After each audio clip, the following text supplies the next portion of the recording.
Good evening बच्चों। हाँ, जो कुछ HCF निकालने के लिए दिए थे उसका आंसर लिखना था आप लोग को, तो नोट कर लीजिए। 81,237 का HCF 3, 65, 56 और 72 का HCF 8 और 65, 117 का HCF 13। स्क्रीनशॉट ले लीजिए। स्क्रीनशॉट ले लिए, हम हट जा रहे हैं। ठीक, अब ध्यान से देखो, आगे हम पढ़ाते हैं। आगे जो चैप्टर का नाम है पॉलिनोमियल। क्या नाम है? पॉलिनोमियल चैप्टर पढ़ना है। तो पॉलिनोमियल के कुछ बेसिक कंसेप्ट हम बता देते हैं, ताकि जो जो यूज होगा क्लास 10 में उसको मैं बता दे रहा हूं, आगे उसके बाद देखा जाएगा। ठीक, तो बेसिक कंसेप्ट पहले जान लीजिए जो क्लास 10 में यूज होगा। ठीक, तो हमारा नाम है चैप्टर पॉलिनोमियल। ठीक, हमारा चैप्टर का क्या नाम है? पॉलिनोमियल नाम है। तो अब ध्यान से देखो पॉलिनोमियल क्या होता है। तो सबसे पहले लाइक शेयर सब्सक्राइब कर दें, ये तो रोज का काम है। स्याही भी खत्म हो गया लग रहा, आज मार्केट में जाना पड़ेगा।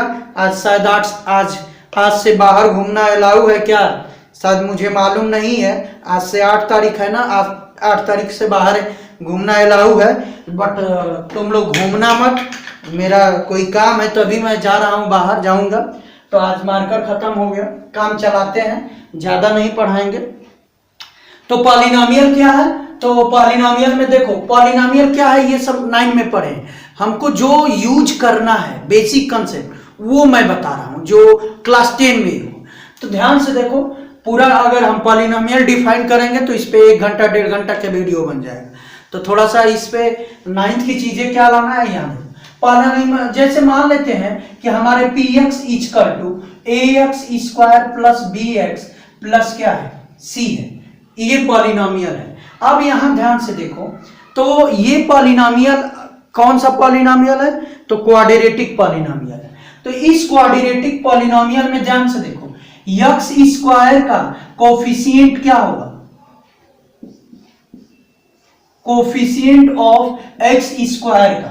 तो कैसे निकालते हैं? तो x² वाले घर में जाते हैं। ये एक घर है, ये 2 है, ये तीसरा घर है। तो पहला घर ये है, दूसरा है, ये तीसरा। किस घर की बात कर रहा है?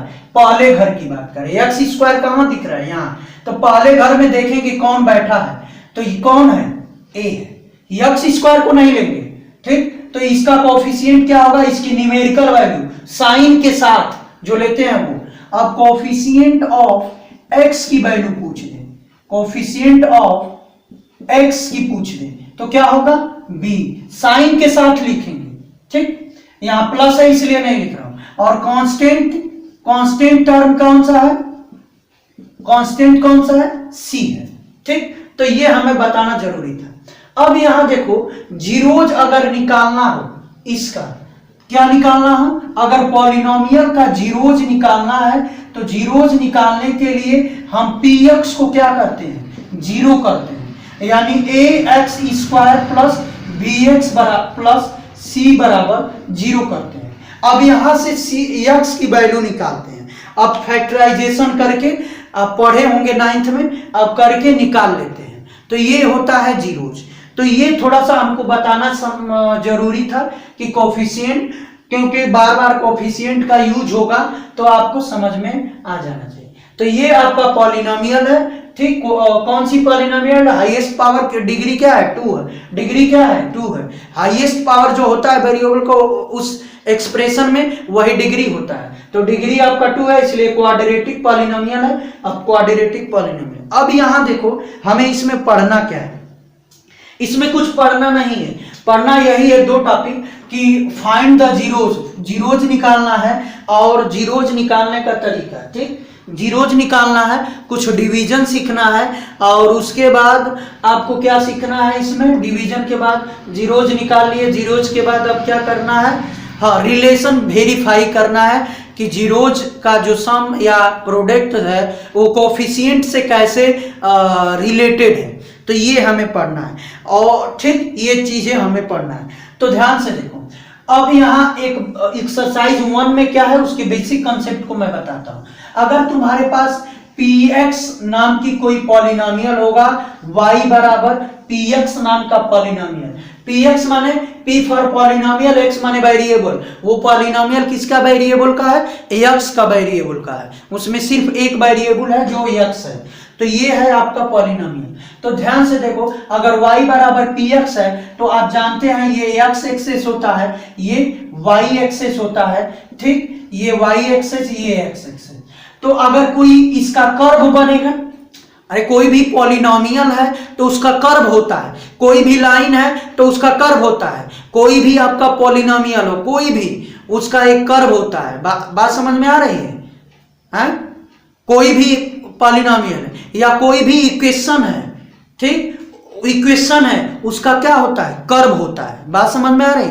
तो उसका कर्व होता है। तो कर्व मैं मान लेता हूं कि ऐसे चल गया पॉलिनोमियल का, ठीक, ये मान लेते हैं कोई पॉलिनोमियल है, ठीक। तो अगर y बराबर x है, अगर यहां जो x रहेगा, अगर y रहेगा तो y एक्सेस को चेक करेंगे। यहां क्या है? x है, तो x एक्सेस को चेक करेंगे। x एक्सेस को ये कर्व कितनी बार कट किया है? एक बार, दो बार, तीन बार। कितनी बार कट किया है? 3 बार। तो इसका जीरोज कितना हो जाएगा? जीरोज 3 हो जाएगा।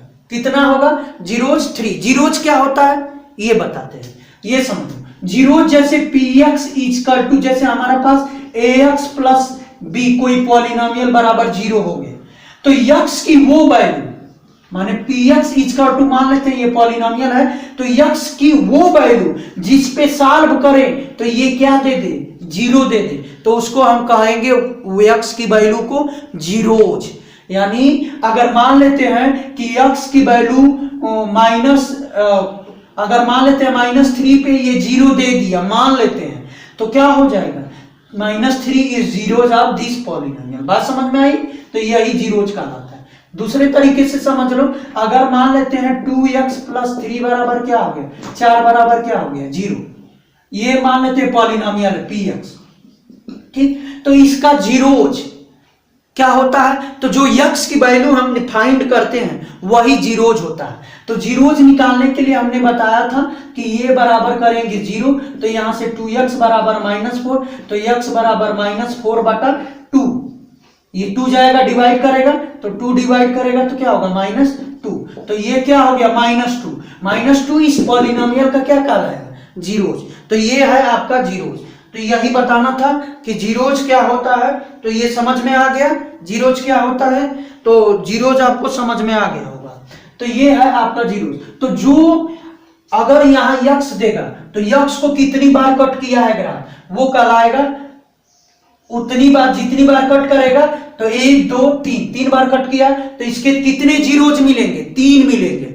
3 जीरोज नहीं, नंबर ऑफ जीरोज यहां लिख लो। यहां नंबर ऑफ जीरोज 3 नहीं होगा, नंबर ऑफ जीरोज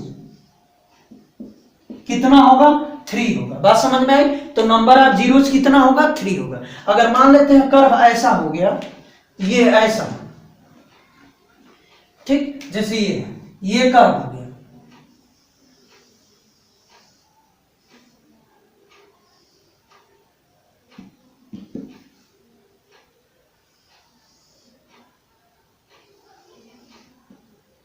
अगर ऐसा हो गया कर्व, तब इसके जीरोज कितने होंगे? तो देखो ये y है, ये x है, तो देखो 1 2 3, ये टच किया है, तो टच किया है तभी भी लेंगे। बात समझ में आ रहा है? यानी x एक्सिस पे कट करे या टच करे तो उसको पॉइंट को लेते हैं। तो कितने हुए? 4। तो नंबर ऑफ जीरोज कितने हो जाएंगे? 4 हो जाएंगे। बात समझ में आई? तो ये नंबर ऑफ जीरोज निकालने का फार्मूला है, ठीक। इसके 3, ये कितना हो जाएगा? यहाँ 4। तो 4 जगह कट किया है, इसलिए नंबर ऑफ जीरोज 4 होगा। स्क्रीनशॉट ले सकते हैं। अब अगर इसके बाद ध्यान से देखो, अगर फंक्शन ऐसा दे दे, ठीक, ऐसा अगर दे दिया कि x बराबर कोई py नाम का पॉलिनोमियल, ठीक, तो अब चेक करेंगे कि y एक्सेस को कितनी बार कट किया है,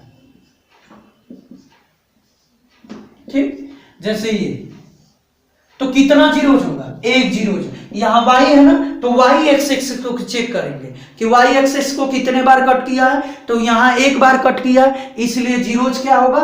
1 होगा। तो यहाँ नंबर ऑफ जीरोज कितना होगा, number of zeros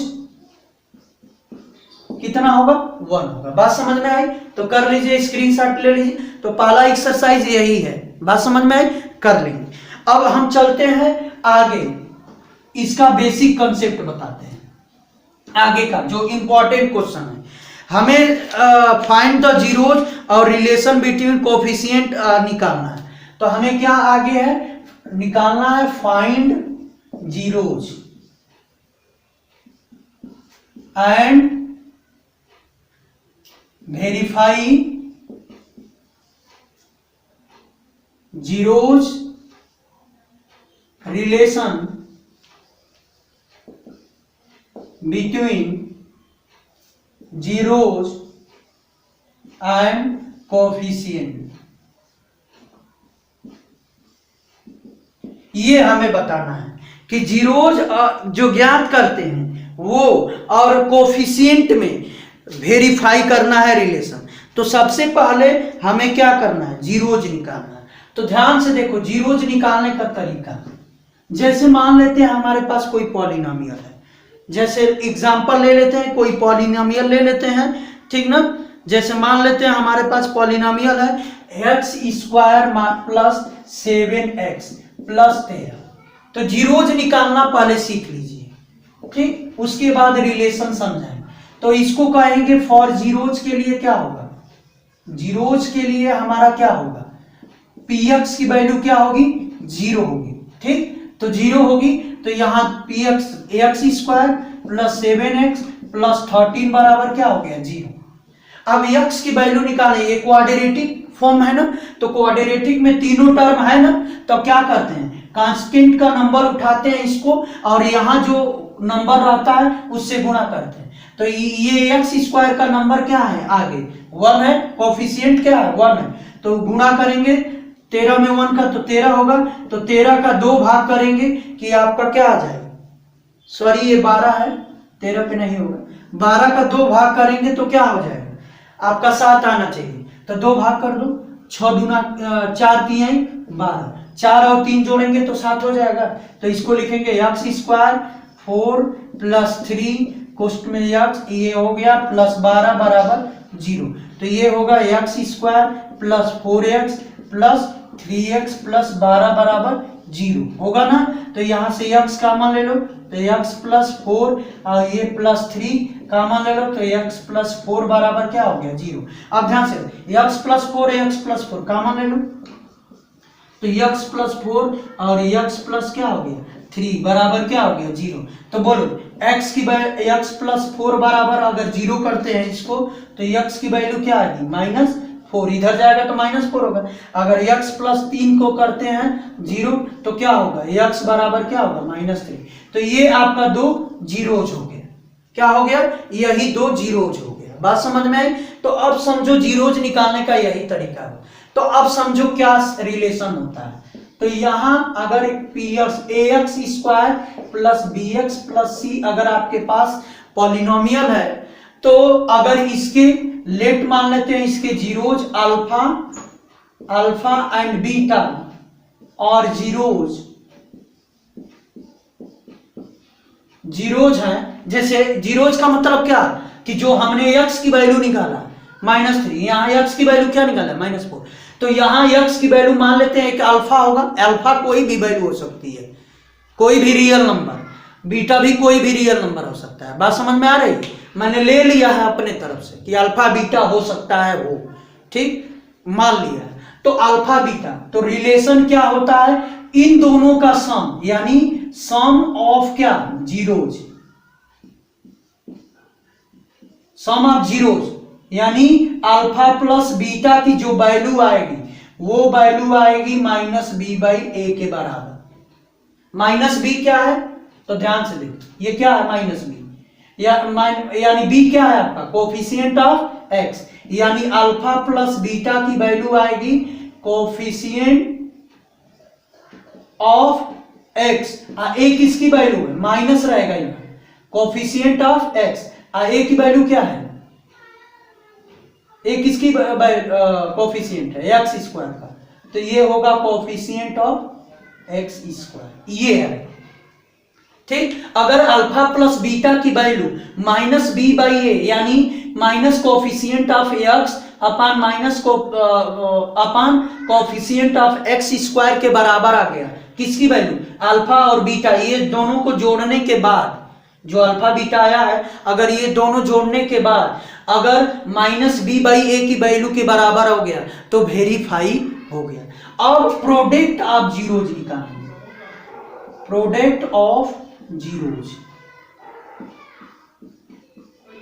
product of zeros माने अल्फा इंटू बीटा, क्या, अल्फा इंटू बीटा, तो इसकी वैल्यू आएगी सी बाई ए, ठीक, तो सी बाई क्या आएगी ए, तो ध्यान से देखो, तो इसको अल्फा इंटू बीटा की वैल्यू सी क्या है आपका, कांस्टेंट टर्म है, तो यहां लिखेंगे कांस्टेंट टर्म, और ए क्या है, कोफिशिएंट ऑफ क्या है, एक्स स्क्वायर।